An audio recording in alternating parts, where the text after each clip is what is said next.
M I actually the strongest के episode 5 की शुरुआत में हम लोग क्वीन कॉन्सर्ट को देखते हैं, जो कि कुछ लोगों से कहती है कि तुम्हारे क्या एक्सक्यूज हैं। जिस पर एक बंदा बताता है कि एक मैन है जो कि अपने आप को ब्लैक नाइट कहता है। वो बॉर्डर प्रोविंस के सारे चोरों के पीछे पड़ा है और ये भी हो सकता है कि सबने रीनेट को हराने वाला ब्लैक नाइट ही है। मैं प्रॉमिस करता हूँ कि ये सब करने के लिए मैं उसे सबक जरूर सिखाऊंगा। ये सुनकर क्वीन गुस्सा हो जाती है और वो उसके ऊपर ड्रिंक फेंक देती है और कहती है कि तुम्हारा कुछ नहीं हो सकता। क्या तुम भूल रहे हो कि ये तीसरी बार हो रहा है तुमसे एक छोटी सी बच्ची नहीं मरती है। उस बच्ची का नाम शार्लेट जेनफिक्स है। वो बड़ी होकर जरूर मेरे लिए खतरा बनेगी। ये ब्लैक नाइट जो भी है वो काफी ज्यादा रेकलेस है। वो मेरे यानी फ्लैश प्रिंसेस के रास्ते के बीच में आना चाहता है। क्वीन अब अपनी तलवार उठाकर कहती है कि मैं अपने हाथों से ब्लैक नाइट को मार दूंगी, इसी होली तलवार से जिससे मैंने डीमन किंग को मारा था। तभी अचानक से वहाँ पे ब्लैक नाइट की आवाज आती है जो कि क्वीन को कहती है चलो फिर आके लड़ो। ये सुनकर क्वीन और बाकी सभी लोग पूछते हैं कि वहाँ पर कौन है। इतने में हम लोग हार्टो को देखते हैं जो कि अपने बैरे मैजिक का यूज करके सभी सोल्जर्स को बेहोश कर देता है और अब वो खुद सामने आता है और कहता है कि मैं ब्लैक नाइट हूँ, मैं आ गया हूँ। क्वीन अब उसे कहती है कि तुम अंदर कैसे है, बाहर तो काफी सारे बैरियर लगे हुए हैं। जिस पर हारुतो कहता है वो कमजोर सी चीज मैं उन्हें तोड़कर आ गया हूँ। ये सुनकर क्वीन कहती है तुम वही ब्लैक नाइट हो ना जिसके बारे में सभी लोग बात कर रहे हैं। तुम मेरे रास्ते के बीच में क्यों आ रहे हो, तुम्हें अब इसका नुकसान सहना पड़ेगा। ऐसे बोलकर वो हारुतो के ऊपर हमला करने वाली होती है। ये देखकर हारुतो भी शॉक हो जाता है और कहता है कि क्वीन तो एक ही बारी में 3 मैजिक सर्कल यूज कर रही है। क्वीन कॉन्सर्ट अपने मैजिक का यूज करके अब हारुतो को एक पानी के बबल के अंदर डाल देती है जिसमें हारुतो डूबने लगता है। ये देखकर क्वीन हंसने लगती है और कहती है वहीं पर रहो और वहीं पर डूबो। तभी हारुतो अपने पैरों के नीचे एक बैरियर बनाता है और छलांग मारकर बाहर आ जाता है। ये देखते क्वीन वापिस हमला कर देती है। तब हार्टो भी अपने बैरे को यूज करके उन अटैक से बच जाता है। ये देखकर क्वीन कॉन्सर्ट कहती है ऐसी बात है तो इससे बचो। ऐसा बोलने के बाद वो फायर का हमला करती है और अब यह अटैक जाकर सीधा हार्टो को लग जाता है। हार्टो अब जलने के बाद अब नीचे आकर बैठ जाता है। ये देखकर क्वीन कहती है कि तुम्हें हराना तो काफी ज्यादा इजी था। तभी हार्टो खड़ा होकर उसे कहता है और तो तुम तलवार के साथ साथ और भी काफी सारे एलिमेंट यूज कर सकती हो, मैं काफी जेलस हो रहा हूँ। वहीं हार्टो को ठीक देखकर क्वीन काफी शौक हो जाती है और कहती है कि आखिरकार ये कौन है। तभी इतने में हार्टो उसके ऊपर अब हमला कर देता है। वहीं पर क्वीन अपने बैरियर से बचने की कोशिश करती है लेकिन उसे दिक्कत हो रही होती है। वो कहती है कि मैंने इसे ब्लॉक तो कर लिया लेकिन मैं इसे सेंस नहीं कर पाई बिल्कुल भी। तभी हार्टो उसके ऊपर और हमले करने लगता है और कहता है कि समय आ गया है सीरियस होने का। ऐसा बोलकर वो क्वीन के ऊपर लगातार काफी सारे हमले करने लगता है जिन्हें क्वीन भी ब्लॉक करती है। वो कहती है कि इसका माना लेवल तो काफी अमेजिंग है, अगर ऐसे चलता रहा तो मेरा माना खत्म हो जाएगा। डीमन किंग भी इतना ताकतवर नहीं था जितना ये ताकतवर है। वही हार्टो लगातार उसके ऊपर हमला कर रहा होता है जिसके से क्वीन का सारा माना खत्म हो जाता है और अब उसे तलवार का यूज करना पड़ता है। वो हार्टो के ऊपर तलवार से हमला करती है। तभी हार्टो भी जल्दी से अपनी तलवार बाहर निकालता है और वो उसकी तलवार को रोक देता है जिसके बाद अब उनके बीच में तलवारबाजी की लड़ाई होती है। हारुतो उसके सारे अटैक से बचता रहता है और उसे एक कड़ी टक्कर देता है लेकिन क्वीन थोड़ी सी स्ट्रॉन्ग होती है। वो हारुतो को जमीन पर गिरा देती है और अब उसे कहने लगती है कि तलवारबाजी में मुझे कोई नहीं जीत सकता है, मैं वर्ल्ड की सबसे स्ट्रॉन्गेस्ट हूँ। ये सुनकर हारुतो से कहते हैं तुम वर्ल्ड की सबसे स्ट्रॉन्गेस्ट हो, कोई बात नहीं, इससे कोई मुझे फर्क नहीं पड़ेगा। ऐसा बोलने के बाद उसके ऊपर हमला करके उसकी तलवार को काफी दूर गिरा देता है। हारुतो अब उसके पास आता है और उसे कहता है अब समय आ गया है तुम्हारी पनिशमेंट का। ऐसा बोलने के बाद वो क्वीन के गले में एक स्लेव कॉलर बांध देता है। क्वीन उसे देखकर परेशान हो जाती है। वो उसे उतारने की कोशिश करती है और कहती है ये क्या है। हार्टो उसे कहते हैं कि अगर तुमने इसे जबरदस्ती उतारने की कोशिश करी तो तुम्हारा सर कट जाएगा। ये सुनकर क्वीन डर जाती है और वो उसे टच करना बंद कर देती है। वो हार्टो से कहती है कि आखिरकार तुम मेरे साथ ये कर क्यों रहे हो। तो हार्टो से कहता है कि सच बताऊं तो मुझे तुम्हारी स्कीम के बारे में कोई फर्क नहीं पड़ता है, मेरी बस एक डिमांड है, तुम मार्ग्रेव गोल्ड जेनफिक्स की फैमिली के ऊपर बिल्कुल हमला नहीं करोगी। ये कॉलर मैं तब तक नहीं उतारूंगा जब तक मैं देखूंगा नहीं कि तुम माफ करने लायक हो या फिर नहीं। और अगर बात करें तुम्हारी किस्मत की, अगर तुमने मेरी डिमांड पूरी नहीं करी तो तुम्हें पता ही है कि तुम्हारे साथ क्या होगा। ये सुनकर क्वीन घबरा जाती है और कुछ भी बोल नहीं पाती है जिसके बाद अब हारुतो वहाँ से चला जाता है। उसके जाने के बाद क्वीन हंसने लगती है और कहती है तो इसका मतलब मैं एक स्लेव बन गई। ये सोचकर अब क्वीन वहाँ पर काफी जोर जोर से रोने लगती है। वहीं अब दूसरी तरफ हम लोग हारुतो और फ्ले को जाता हुआ देखते हैं। फ्ले हारुतो की तारीफ करते हुए कहती है कि आपने क्वीन के साथ काफी अच्छा किया। तो अब हारुतो से कहते हैं कि थोड़े समय के लिए शांति रहेगी लेकिन फिर भी हम लोग को चौकन्ना रहना होगा, अगली बार मैं क्वीन को रहम नहीं दिखाऊंगा। जिस पर फ्ले कहती है ठीक है, मैं उस दिन का वेट करूंगी। और अब अगले सीन में हम लोग देखते हैं 5 साल बीत जाते हैं जहाँ पर हारुतो, फ्ले और शार्लेट बाहर बर्फ में खेलने आए हैं। वहीं हारुतो कहने लगता है शायद से मैं क्वीन को रोकने में कामयाब हो गया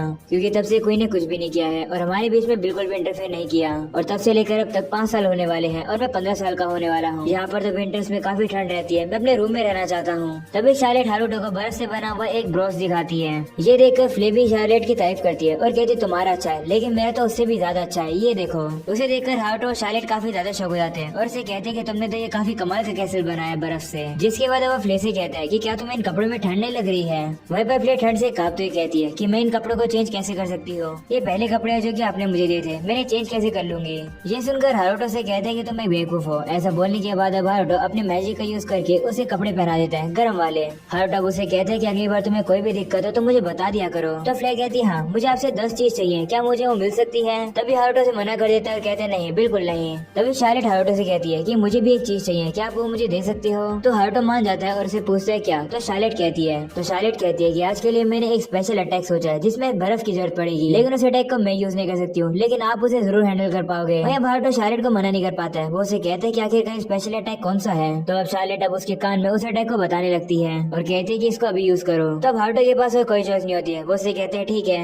जिसके बाद अब हारुतो आगे जाता है और अब अपने बेरे मैजिक का यूज करके एक ड्रिल बना देता है और अब वो साथ में अजीब अजीब पोज करने लगता है जिसे शार्लेट ने उसे करने के लिए कहा था, लेकिन वो पोज हारुतो को बिल्कुल पसंद नहीं है, उसे वो करने में शर्म आ रही होती है। जिसके बाद अब हारुतो उस ड्रिल का यूज करके जमीन के अंदर काफी बड़ा छेद कर देता है। ये देखकर शार्लेट काफी ज्यादा खुश हो जाती है और वो हारुतो को आकर गले लगा लेती है। वहीं हारुतो मन में कहता है कि ये सब वो करना तो नहीं चाहता था, लेकिन शार्लेट को खुश करने के लिए उसने ये सब कर दिया। तभी अचानक से हारुतो के मॉम और डैड वहाँ पर आ जाते हैं, जो कि उस बड़े से गड्ढे को देखकर कहते हैं कि ये किसने किया। ये देखकर शार्लेट हारुतो के कान में कहती है जल्दी कुछ करो, नहीं तो आपकी आइडेंटिटी रिवील हो जाएगी। जिस पर हारुतो भी कहता है हाँ तुम सही कह रही हो। हारुतो अब अपने मैजिक का यूज करके ब्लैक नाइट को ले आता है और अपने मॉम और डैड को कहता है कि ये गड्ढा इसने किया है। जिसके बाद वो ब्लैक नाइट उड़कर वहाँ से चला जाता है और अब हारुतो अपने मॉम और डैड को बताता है कि ब्लैक नाइट यहीं से जा रहा था और वो बस हमें अपना स्पेशल अटैक दिखा रहा था। ये सुनकर हारुतो के डैड को कुछ भी समझ नहीं आ रहा था कि वो इस बात पर क्या रिएक्ट करें, लेकिन अब वो इस बात को जाने देते हैं। और अब अगले सीन में हारुतो अपने डैड से पूछते हैं कि क्या हाल फिलहाल में कोई इंसिडेंट हुए हैं, जिस पर उसके डैड कहते नहीं मुझे तो ये भी समझ नहीं आ रहा कि क्वीन कॉन्सर्ट को क्या हुआ, लेकिन काफी समय से शार्लेट के ऊपर हमला नहीं हुआ, ये काफी अच्छी बात है। और तो और क्वीन काफी सालों से लोगों के सामने भी नहीं आई है। अफवाह ये है कि अचानक से उसने स्लीव कॉलर पहनना शुरू कर दिया। पहले तो लोगों को लगा था कि ये कोई फैशन है या फिर एक्सीडेंटली उसने खुद ही पहन लिया और वो उसे उतार नहीं पा रही है, और ऐसा हो सकता है कि किसी ने वो कॉलर उसे पहनाया हो। ये सुनकर हारुतो काफी रिलीफ फील करता है कि क्वीन कोई भी उल्टे काम नहीं कर रही है और अब इसका ये मतलब है कि हारुतो अपनी शर्ट इन जिंदगी जी पाएगा। जिसके बाद अब हारुतो इसे पूरा करने के लिए अपने रूम में जाने लगता है, लेकिन तभी उसके डैड उसे रोकते हैं और कहते हैं माफ करना, स्प्रिंग शुरू होने के बाद तुम रॉयल कैपिटल के स्कूल में जाओगे। ये सुनकर हारुतो काफी ज्यादा शौक हो जाता है और कहते हैं क्या? तो हारुतो के डैड कहते हैं कि काफी सारे कॉम्प्लिकेटेड फैक्टर्स हैं, मैं तुम्हें स्कूल नहीं भेजना चाहता हूँ, लेकिन तुम्हें जाना पड़ेगा। वहीं हारुतो कहते हैं नहीं मैं स्कूल नहीं जाऊंगा, मेरे पिछले लाइफ में स्कूल एक ऐसी जगह थी जिसे मैं सबसे ज्यादा नापसंद करता था। और डैड कह रहे कि वो स्कूल रॉयल कैपिटल के अंदर है, क्या वो सीरियस है? हारुतो काफी ज्यादा डिप्रेस हो जाता है क्योंकि वो अपनी जिंदगी अब जीने वाला ही था, लेकिन उसे स्कूल जाना होगा। हारुतो कहते हैं कि मेरे पास कोई भी चॉइस नहीं बची है, मुझे एक न्यू मिशन बनाना होगा कि जो भी फैक्टर्स है जिनकी वजह से मुझे स्कूल जाना होगा मैं उन्हीं फैक्टर को तोड़ दूंगा। और अगले सीन में हारुतो के डैड हारुतो से फिर से कहते हैं कि तुम्हें स्कूल अटेंड करना होगा, जिस पर हारुतो मना कर देता है। तो गोल्ड यानी हारुतो के डैड कहते हैं कि इसे मुझे याद है कि जब मैंने तुम्हें एक बार प्रोवेंशनल स्कूल में भेजने की कोशिश करी थी तब भी तुमने मना कर दिया था, ऐसा क्यों? तो हारुतो मन में कहते हैं कि पिछले लाइफ में स्कूल मेरे लिए एक हेल जैसा था। तभी गोल्ड कहते हैं कि इस बार तुम मना नहीं कर सकते हो क्योंकि रिकमेंडेशन लेटर आया है पर्सनली किंग की तरफ से तुम्हारे बारे में। किंग को शायद से प्रिंसेस मारियाना ने बताया होगा, लगता है जब वो यहाँ पर आई थी तभी से तुम्हारे अंदर उसको एक इंटरेस्ट आ गया हो ना हो मारियाना ने ही किंग से ये डिमांड करी होगी। ये सुनकर हारुतो सोचने लगता है कि आखिर मारियाना क्यों चाहती है कि मैं स्कूल जाऊँ। ये स्कूल तो एक ग्रेड स्कूल लग रहा है, मैं श्योर हूँ कि मैं वहाँ सर्वाइव नहीं कर पाऊंगा। तभी गोल्ड बताते हैं कि प्रिंस लाउस भी अपनी ग्रेड्स को स्किप करेगा वहाँ पर एनरोल करने के लिए। ये सुनकर हारुतो परेशान हो जाता है और कहते हैं कि मैं अपनी जिंदगी आराम से जीने वाला था, अब मुझे उसके साथ पढ़ना होगा। तभी गोल्ड कहते हैं कि मुझे भी थोड़ी चिंता है, ऐसा हो सकता है कि क्वीन कॉन्सर्ट ने मारियाना को कुछ कहा होगा, शायद से ये क्वीन की प्लानिंग है। देखो हारुतो ये मेरा पर्सनल ओपिनियन है, लेकिन तुम्हारे फादर होने के नाते मैं चाहता हूँ कि तुम वहाँ पर जाओ और देखो कि वर्ल्ड क्या तुम्हें दे सकता है। तुम्हें वहाँ जाकर काफी अपॉर्चुनिटी मिलेगी, काफी लोगों से मिलने को मिलेगा, ये काफी अच्छा मौका है। ये सुनकर हारुतो सोचते हैं कि उसके डैड ने उसके लिए काफी कुछ किया है, जैसे उसे एडॉप्ट किया है। वो गोल्ड से कहते हैं कि अगर मैं मना करूंगा तो प्रॉब्लम होगी ना? तो गोल्ड कहते हैं हाँ प्रॉब्लम हो सकती है। ये सुनकर हारुतो कहते हैं ठीक है फिर मैं स्कूल जाऊंगा। जिस पर गोल्ड खुश हो जाते हैं और कहते हैं कि तुम्हें अपने साथ एक अटेंडेंट भी लेकर जाना होगा जो कि तुम्हारा ख्याल रखेगा, क्योंकि एक अलग जगह पर अकेले रहना थोड़ा इजी नहीं होगा। तो अब हारुतो कहता है कि लेकिन मेरे पास तो कोई भी अटेंडेंट नहीं है। हारुतो सोचने लगते हैं कि क्या वो फ्ले को चुन सकता है अपने अटेंडेंट के लिए, लेकिन वो कहते हैं नहीं, फ्ले उसके लिए और प्रॉब्लम खड़ी कर सकती है। तभी गोल्ड कहते हैं कि मैं तुम्हारे लिए काफी सारे कैंडिडेट तैयार करता हूँ। तभी लोग देखते हैं हारुतो की मॉम वहाँ पर आ जाती है और हारुतो से कहती है तुम्हें मेरी जरूरत है, लगता है मैं तुम्हारी अटेंडेंट बन सकती हूँ। ये सुनकर हारुतो से मना कर देता है और कहता है कि मैं अपने साथ अपनी मॉम को थोड़ी ले जा सकता हूँ। इस बात पर गोल्ड भी एग्री करते हैं और वो हारुतो से कहते हैं कि तुम्हारे पास अभी 3 महीने बचे हैं एनरोल होने में, तब तक तुम अपना कोई अटेंडेंट ढूंढ लेना।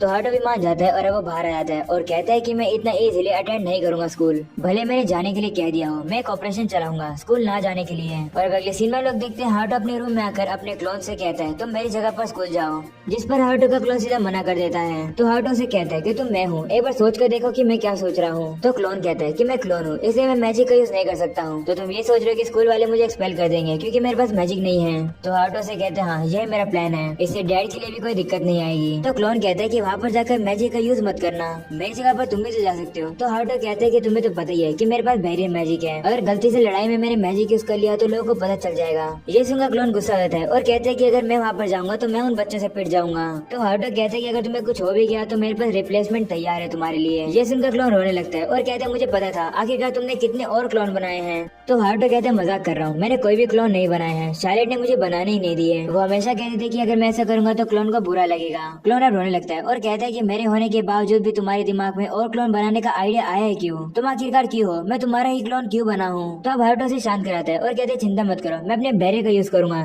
तुम्हारे ऊपर, जिससे तुम्हें चोट नहीं आएगी। लेकिन इसका मतलब है कि तुम्हें ये मिशन करना होगा एवं मिशन में जाने के बाद तुम पीछे नहीं हट सकते हो। वहीं अब क्लोन के पास कोई भी चॉइस नहीं होती है, उसे हारुतो की बात माननी पड़ती है और वो उसके साथ डील कर लेता है। और अब अगले सीन में हम लोग को पता लगता है कि हारुतो ने एक लॉग हाउस बना रखा है कैसल से थोड़ा दूर। इसे बनाने में उसे 5 साल लगे हैं। एक ऐसी जगह है जहाँ पर हारुतो शर्टिन वाली लाइफ जी सकता है। ये जगह काफी ज्यादा अच्छी है, यहाँ पर से कोई परेशान नहीं करता है, लेकिन शार्लेट को छोड़ के। शार्लेट आज यहाँ पर वापस से एनीमे देखने आई है, तो अब हारुतो उसे परमिशन देता है और शार्लेट अब एनीमे देखने लगती है। तभी हारुतो से कहता है कि तुमने मेरे रूम में आना बंद कर दिया था, मुझे लगा कि तुमने एनीमे देखना ही बंद कर दिया था। तो शार्लेट कहती है नहीं, मुझे एक्चुअली में और ज्यादा क्लासेस लेनी पड़ रही है और मुझे कहा गया है कि मैं हर समय तुम्हारे रूम में ना आऊँ। मैं काफी परेशान हूँ, मैं कभी कभी आ पाती हूँ, मुझे और ज्यादा एनीमे देखनी है। तो हारुतो से कहते हैं कि यहाँ पर आने में तो तुम्हें दिक्कत होती होगी, मैं अपने मैजिक से तुम्हें यहाँ सीधा टेलीपोर्ट कर सकता हूँ। ये सुनकर शार्लेट कहती है कैसे? तब हारुतो उसे एग्जाम्पल दिखाता है। वो अपने बैरे के जरिए एक बॉल को फेंकता है और वो बॉल शार्लेट के पास वाले बैरे से निकल कर आ जाती है। ये देखकर शार्लेट और फ्रे कहती है कि ये तो काफी कमाल की चीज है। वहीं हारुतो कहते हैं कि मैंने इसे टेस्ट कर लिया है कि ये लॉन्ग डिस्टेंस के लिए सेफ है या फिर नहीं, लेकिन एक प्रॉब्लम है, मैंने कभी भी इसे एक जिंदा पर्सन के ऊपर ट्राई नहीं किया। तभी फ्ले कहती है अगर ऐसी बात है तो आप अपने क्लोन का क्यों नहीं यूज करते हो? आपने उसे यूज करने के लिए तो क्रिएट किया था ना, उसे यूज करो। तो हारुतो कहते हैं हाँ तुम सही कह रही हो, चलो इसे ट्राई करके देखते हैं। हारुतो अब अपने मैजिक का यूज करके अपने क्लोन के पास पहुंच जाता है। वहीं पर क्लोन हारुतो को देख कर डर जाता है। तो हारुतो कहते हैं डरो मत, ये मैं हूँ, क्या तुम इस चीज का यूज करके यहाँ पर आ सकते हो? ये सुनकर क्लोन कहता है क्या तुमने मुझे पागल समझा है? मैं कोई चूहा नहीं हूँ जिस पर तुम एक्सपेरिमेंट कर रहे हो। ये सुनकर हारुतो को गुस्सा आता है। वो उसे कहते हैं चुपचाप से यहाँ पर आओ। जिस पर क्लोन कहते हैं कि अगर ऐसी बात है तो तुम यहाँ पर क्यों नहीं आ जाते हो? मुझे पता है तुम नहीं आ सकते क्योंकि तुम्हें डर लग रहा है कि तुम कहीं डायमेंशन के अंदर ना फंस जाओ। तुम कितने डरपोक हो, तुम मेरी लाइफ खतरे में डालना चाहते हो इसके लिए। ये सुनकर फ्ले को काफी गुस्सा आता है और उस मैजिक के जरिए अंदर चली जाती है। अंदर पहुँचने के बाद उस कॉपी को उठाकर सीधा उस मैजिक के अंदर फेंक देती है, जिसकी वजह से वो क्लोन वहाँ पर आकर गिरता है काफी जोर से, जिसके बाद फ्ले भी वापस आ जाती है। वहीं शार्लेट क्लोन से कहती है कि क्या तुम ठीक हो? वहीं क्लोन को लगता है कि शार्लेट तो एक एंजल है। तभी फ्ले हारुतो से कहती है कि टेलीपोर्टेशन काम कर रहा है, इसका मतलब ये एक्सपेरिमेंट सक्सेसफुल है। जिस पर हारुतो कहते हैं हाँ। और अब अगले सीन में हम लोग देखते हैं कि हारुतो एक डोर बना देता है जिसका यूज करके वो लोग कैसल से सीधे यहाँ पर आ सकते हैं। तभी क्लोन इस डोर का यूज करता है और वहाँ से चला जाता है, जिसके बाद अब हारुतो को अचानक से याद आता है कि उसे तो एक अटेंडेंट ढूंढना था। और अब इसी के साथ हो जाता है ये एपिसोड यहीं पे खत्म। पसंद है तो लाइक कर देना, सब्सक्राइब कर देना चैनल को। मिलते हैं अगले एपिसोड में, तब तक के लिए बाय बाय।